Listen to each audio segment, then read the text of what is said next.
धर्मेंद्र प्रधान के इस्तीफे को लेकर राहुल गांधी प्रियंका वाड्रा धरने पर बैठ चुके हैं। तो लेकिन अभी सीधे आपको लेकर चलते हैं श्रावस्ती, जहां से मुख्यमंत्री क्या कुछ कह रहे सुनिए।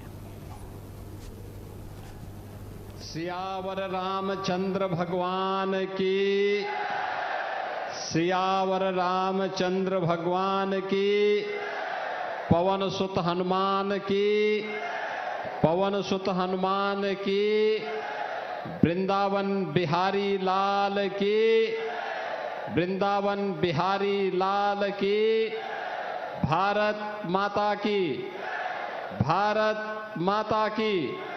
नमः पार्वती पतिये हर हर।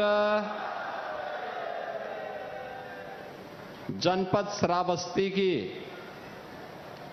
सैकड़ों करोड़ की परियोजनाओं के लोकार्पण और शिलान्यास के लिए आयोजित आज के इस कार्यक्रम में समारोह में उपस्थित इस क्षेत्र के लोकप्रिय विधायक श्री रामफेरन पांडे जी, विधान परिषद के माननीय सदस्य श्री साकेत मिश्रा जी, विधान परिषद की माननीय सदस्य श्रीमती प्रज्ञा त्रिपाठी जी, भारतीय जनता पार्टी के जिलाध्यक्ष श्री मिश्री लाल वर्मा जी, आज के इस कार्यक्रम में उपस्थित भारतीय जनता पार्टी और सहयोगी दलों के हमारे सभी पदाधिकारीगण, माननीय जनप्रतिनिधिगण, विपरीत परिस्थितियों के बावजूद भारी संख्या में यहां की पौराणिक पहचान माता सीता द्वार के इस कार्यक्रम में उपस्थित श्रावस्ती जनपद के मेरे सभी बहनों और भाइयों, मैं सबसे पहले माता जानकी और उनके पुत्रों के द्वारा लव के द्वारा बसाई गई श्रावस्ती किस पावन धरा को, जिस पावन धरा में भगवान बुद्ध ने सर्वाधिक चातुर्मास व्यतीत किए, यहां का प्रसिद्ध जैतवन भगवान बुद्ध की उन स्मृतियों के साथ आज भी जुड़ा हुआ है और देश और दुनिया के बौद्ध श्रद्धालुओं के लिए श्रद्धा के एक केंद्र के रूप में उन्हें आकर्षित करता है। जैन तीर्थंकरों की पवित्र परंपरा में तृतीय तीर्थंकर भगवान शंभोनाथ की पावन भूमि भी यही श्रावस्ती है और यही श्रावस्ती है जहां के शासक के रूप में विदेशी आक्रांताओं का मुकाबला कैसे करना चाहिए, महाराज सुहेल देव ने विदेशी आक्रांता को धूल दूषित करके अपने शौर्य और पराक्रम का लोहा दुनिया के अंदर मनवाया था। ऐसी पावन धरा को कोटि कोटि नमन करते हुए आप सभी श्रावस्ती वासियों का मैं हृदय से स्वागत करता हूं, अभिनंदन करता हूं। आज जो परियोजनाएं यहां के लिए समर्पित हो रही हैं, इनकी भी मैं आपको बधाई देता हूं। बहनों और भाइयों,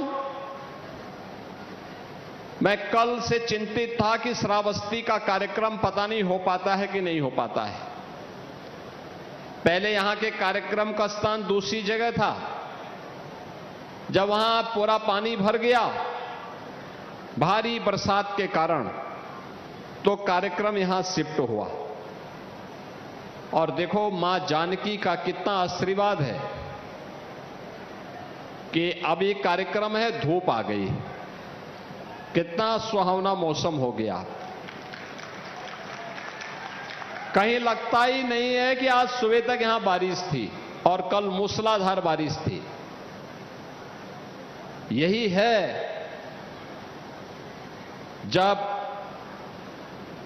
ईश्वरीय कृपा होती है तो कृपा इस रूप में हम सबको देखने को मिलता है। और आज मुझे यहां पर आकर के आप सबके उत्साह को देख करके आनंद की अनुभूति हुई कि बरसात के बावजूद, जल जमाव के बावजूद, विपरीत परिस्थितियां थी कार्यक्रम के पहले और कार्यक्रम के दौरान आप सबकी उपस्थिति, मुझे बताया गया कि 2 बजे ही सभी लोग यहां पहुंच गए। इसलिए इन सभी परियोजनाओं के लिए आप सभी को, पूरे श्रावस्ती जनपद वासियों को मैं हृदय से बधाई देता हूं, उन सब के प्रति अपनी शुभकामनाएं देता हूं। बहनों और भाइयों, श्रावस्ती जनपद अपनी जैव विविधता के लिए विख्यात है, प्राकृतिक सौंदर्य है, आध्यात्मिक विरासत है, शौर्य और पराक्रम है। यहां का नौजवान, यहां का अन्नदाता किसान, यहां का कारीगर जब भी उसको उचित प्लेटफॉर्म प्राप्त हुआ, उसने अपनी प्रतिभा का लोहा हर एक स्तर पर मनवाया है। इतना समृद्ध आध्यात्मिक विरासत के बावजूद रामायण कालीन, महाभारत कालीन और सैकड़ों और हजारों वर्षों की विरासत को अपने साथ समेटे हुए बौद्ध कालीन हो, जैन तीर्थंकरों की परंपरा हो, महाराज सुहेल देव की परंपरा हो, या फिर आधुनिक भारत में भी जब भी कोई कार्य और महत्वपूर्ण उपलब्धि को आगे बढ़ाने की रही हो, ये क्षेत्र और ये जनपद कभी पीछे नहीं रहा। लेकिन बहनों और भाइयों, जो अपेक्षित विकास श्रावस्ती जनपद का होना चाहिए था, याद करिए 70 वर्षों तक रेलवे लाइन से यह क्षेत्र दूर रहा, 75 वर्षों तक दूर रहा। आज हम सब आभारी हैं प्रधानमंत्री मोदी जी के, जिन्होंने बहराइच, श्रावस्ती, बलरामपुर से खलीलाबाद की रेल लाइन को स्वीकृति दी और कार्य तेजी के साथ आगे बढ़ा। यानी रेल कनेक्टिविटी आपकी अब पूरी होने जा रही है। विकास कैसे होना चाहिए? आज एयर कनेक्टिविटी भी, यहां पे एयरपोर्ट बन गया है, उसका विस्तार हो रहा है और विस्तार होते ही, नए एयरक्राफ्ट आते ही श्रावस्ती में भी वैसे ही वायु सेवा जुड़ेगी जैसे अयोध्या धाम को जोड़ चुकी है। 4 लेन की कनेक्टिविटी के साथ श्रावस्ती को जोड़ने की हमारी तैयारियां चल रही हैं। विकास के हर बड़े कार्य आज श्रावस्ती में दिखाई देते हैं और श्रावस्ती के इसी विकास के अभियान को आगे बढ़ाते हुए आज सीता द्वार में आए हैं, तो सीता द्वार के विकास के लिए भी कुछ नया कार्यक्रम बनना चाहिए। इसके लिए भी आपको आश्वस्त करने के लिए मैं आपके बीच आया हूं। बहनों और भाइयों, यह कार्य पहले भी हो सकता था, आज से 9 वर्ष पहले भी हो सकता था, 50 साल पहले भी हो सकता था। देश तो 1947 में आजाद हो गया था। आजादी के बाद लंबे समय तक कांग्रेस ने शासन किया, लेकिन इस क्षेत्र के विकास के लिए उन्होंने कुछ नहीं किया। विकास के लिए क्या करते? उन्होंने जो यहां की धरोहर थी उसको नष्ट करने, उसको मिटाने और इस क्षेत्र को पीछे धकेलने में कोई कोर कसर नहीं छोड़ी।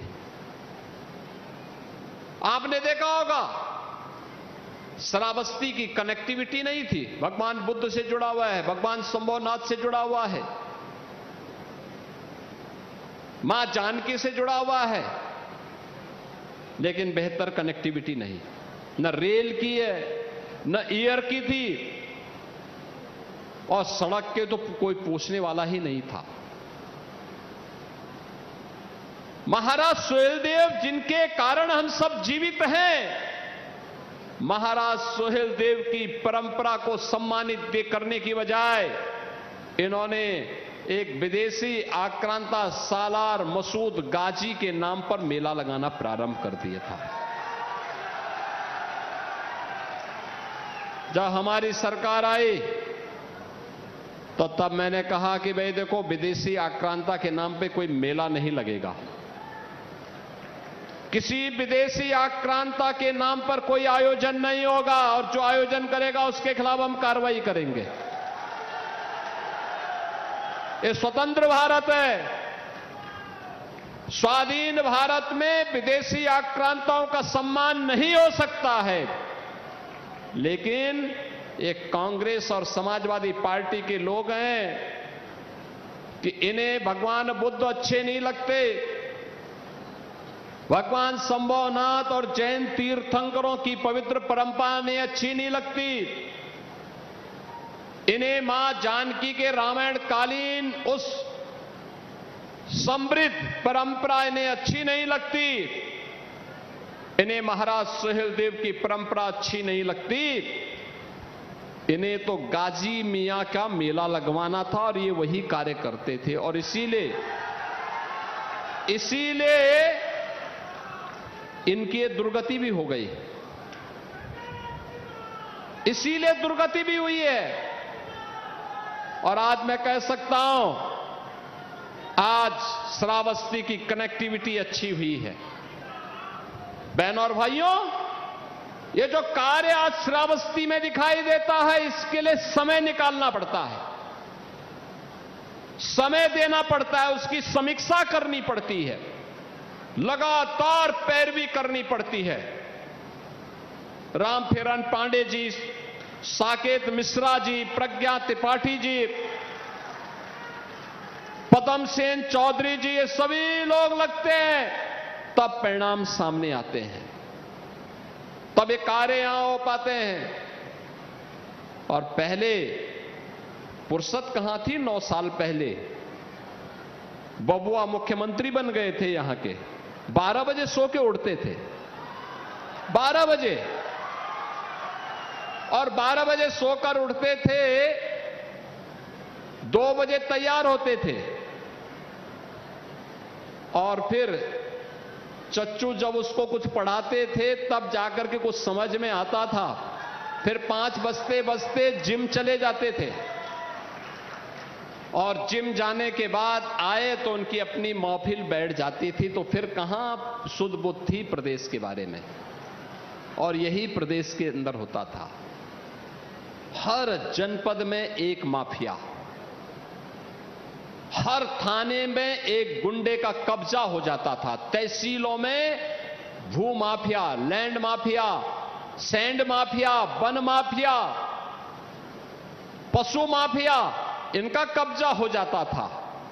आम जनता टकटकी लगाई देखती रहती थी, न किसी गरीब को राशन, न स्वास्थ्य की सुविधा, न पेंशन की सुविधा, न मकान की सुविधा, न शौचालय की सुविधा।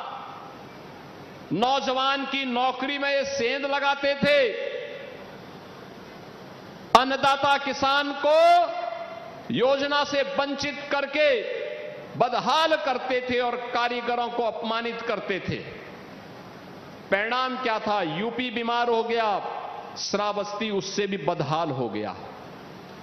विकास के पायदान पर पिछड़ते पिछड़ते दुर्गति हो गई। जब प्रधानमंत्री जी ने देश के अंदर 100 ऐसे जनपदों की सूची निकाली जो सबसे पिछड़े हैं पूरे देश के अंदर, उसमें से श्रावस्ती भी एक था, उनमें श्रावस्ती भी एक था। बहनों और भाइयों, पिछले 9 वर्ष में श्रावस्ती ने एक नई ऊंचाई अर्जित की है।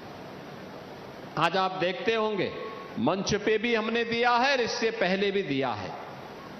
हर गरीब के पास उसके सिर को ढकने के लिए छत है। एक आवास, प्रधानमंत्री आवास योजना या मुख्यमंत्री आवास योजना का लाभ है।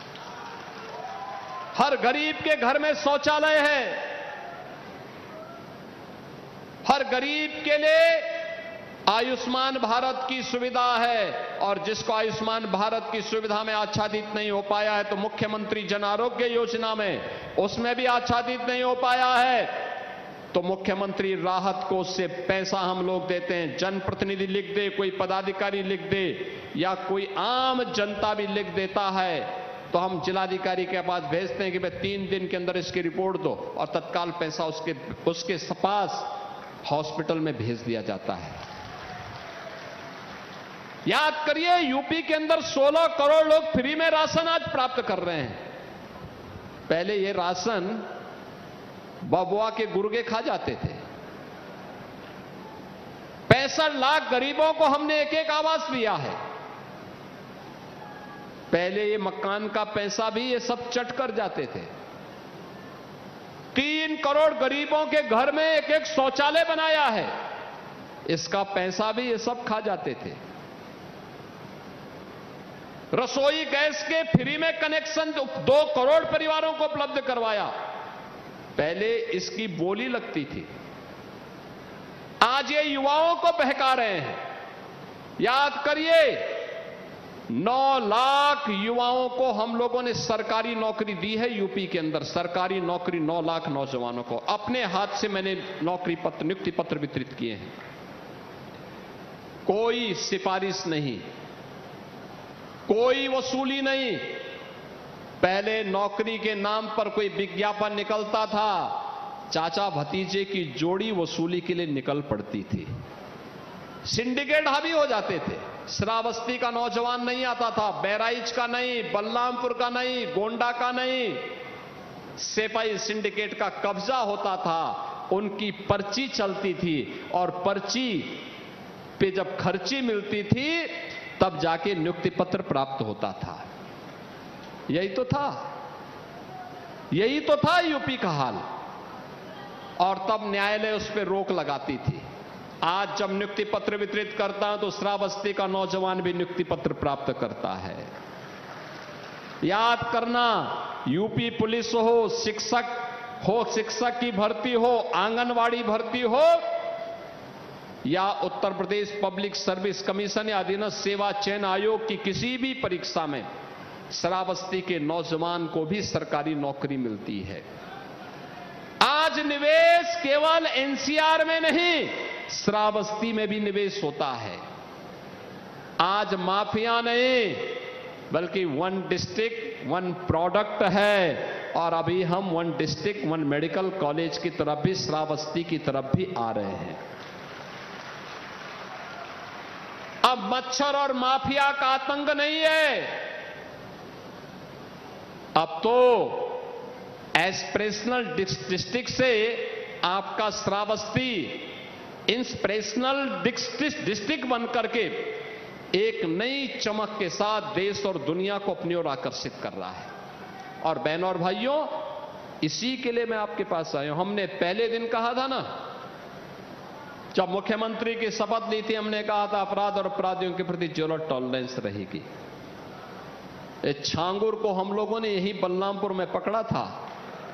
कैसा बेवकूफ बनाता था, छद्म भेष में काल नेमी के रूप में रहता था। पकड़ करके जेल के अंदर ठूंसा है उसको।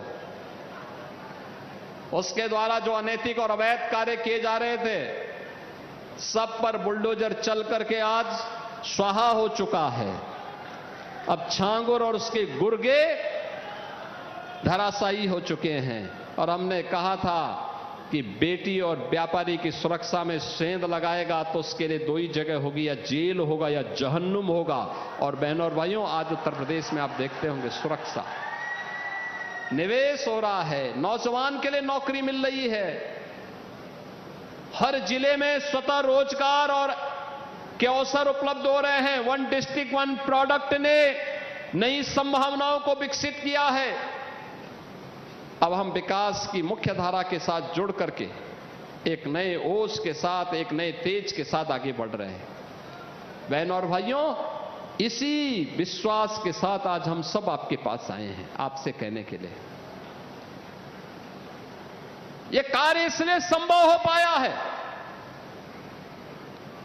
कि आपने श्रावस्ती से विधायक अच्छा दे दिया तो पैरवी कर लेते हैं। अगर भिनगा में भी बीजेपी का विधायक होता ना तो श्रावस्ती में और भी बड़ी बड़ी योजनाएं आ सकती थी। ये कहां सपा वालों को कहां फुर्सत है विकास की पैरवी करने की? कहां पैरवी है? इनके सब लूट खसोट के अवैध धंधे तो पहले सरकार चौपट कर चुकी है। अब ये किसी प्रकार से अपने अनैतिक कारोबार को दुम दबा करके छुपे रहते हैं, क्योंकि इन्हें मालूम है जो गलत है वह गलत होगा, उसका परिणाम उनको भुगतना ही होगा। और बहनों और भाइयों, इसीलिए विकास के पायदान पर आगे बढ़ने के लिए, श्रावस्ती की इस लंबी छलांग के लिए मैं श्रावस्ती को बधाई भी देता हूं।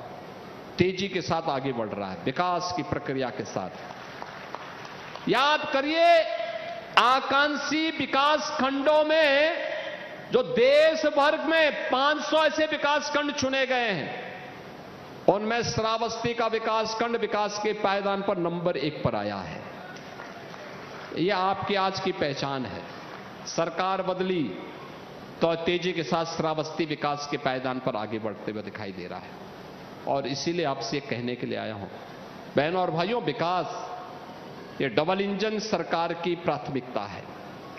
प्रधानमंत्री मोदी जी कहते हैं विरासत और विकास का समन्वय ही हमारे उज्जवल भविष्य को तय कर देगा। हम विरासत को विस्मृत करके अपने उज्जवल भविष्य की परिकल्पना नहीं कर सकते। हमें दोनों में समन्वय बनाना पड़ेगा। और उस समन्वय की दृष्टि से आज श्रावस्ती जनपद में आकर के मुझे बहुत प्रसन्नता की अनुभूति हुई। पिछली बार भी मैं यहां आया था, अच्छा कार्य चल रहा है, लेकिन इस गति को बढ़ाने की दिशा में दोनों विधायक डबल इंजन सरकार की तरफ हों तो विकास की गति भी डबल हो जाएगी, स्पीड डबल हो जाएगी। और विकास की गति डबल हो जाएगी तो मान के चलिए श्रावस्ती प्रगति करेगा, रोजगार के नए सृजन होंगे, नए निवेश होंगे। जो अपेक्षाएं अभी यहां की बाकी हैं, उन अपेक्षाओं को और पूरा करने की दिशा में हम कार्य करेंगे। और उसी अपेक्षा को आगे बढ़ाने के लिए आज हम लोगों ने कार्य प्रारंभ किया है। नॉर्थ साउथ कॉरिडोर की दिशा से भी श्रावस्ती, बलरामपुर, गोंडा, अयोध्या तक 4 लेन से जोड़ने के लिए भी एक नए कॉरिडोर का विकास का कार्य वहां हो रहा है। हम लोगों ने एक और काम करने के लिए कहा है। बहराइच से लखनऊ के बीच 7,500 करोड़ रुपए का एक नया कॉरिडोर सैंक्शन हुआ है 4 लेन का।